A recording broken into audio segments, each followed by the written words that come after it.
жан дүниеңді тазалайтын 7 ереже. Сәлем достар, менің YouTube каналыма қош келдіңіздер. Бүгін сіздермен осы тақырыпты қозғайтын боламыз. Яғни достар, ол ең біріншіден ойыңды тазалау, ойыңды өзгерту. Не ойласаңыз, яғни сіз солсыз. Екіншіден, әрекетіңді кішкене қадамнан бастау. Яғни әрекетіңізді кішкене қадамнан бастай отырып, тоқтамай әрекет жасай отырсаңыз, сіз жетістікке жететініңізді ұмытпаңыз. Үшіншіден, бұл кешірімді болу.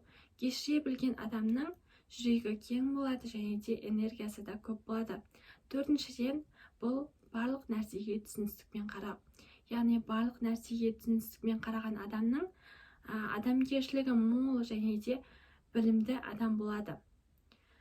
Сонымен қатар бесіншіден, бұл барлық әрекетіңізді зерттеңіз. Яғни осы жасап жатқан әрекетіңіз сізге қандай нәтиже алып келеді, және осы әрекетіңіздің сізге бір пайдасы бар ма, сол туралы ойланыңыз.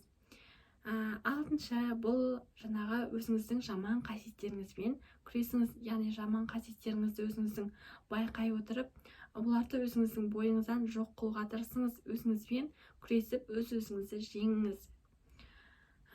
Жетіншіден, бұл ниет, ой және әрекет. Ниет, ой және әрекет жүйеуін бір баланста ұстай біліңіз. Егер де сіз бір